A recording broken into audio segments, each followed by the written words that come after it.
तर सर्व 5 जागांवर आमच्या उमेदवारांचा विजय होईल असं अनिल पाटलांनी म्हटलंय। मोठ्या फरकानं अजित पवार गटाला विजय मिळेल असा विश्वास अनिल पाटील यांनी व्यक्त केलाय।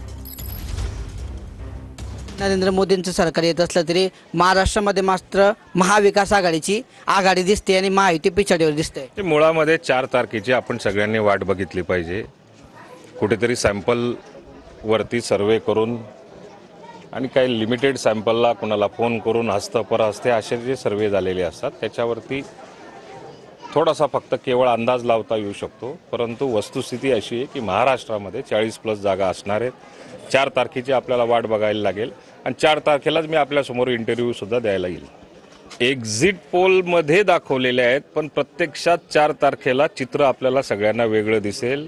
मला पूर्ण आत्मविश्वास आहे की महाराष्ट्रामध्ये महायुतीच्या 40+ जागा असतील। मी 45+ कधी म्हणणार नाही, परंतु 40+ जागा असतील। 4 तारखेच्या संध्याकाळी 4 वाजता आपण समजा जर का याच्याविषयी आपल्या सगळ्यांची प्रतीक्षा ही मिटणार आहे। महायुतीच्या माध्यमातून ज्या राष्ट्रवादी काँग्रेस पक्षाने 4 जागा आणि एक पुरस्कृत म्हणून 5वी जागा, या 5ही जागांवरती महायुतीच्या माध्यमातून आणि त्यातल्या त्यात राष्ट्रवादी काँग्रेस पक्षाच्या 4ही जागा आपल्याला निवडताना दिसतील।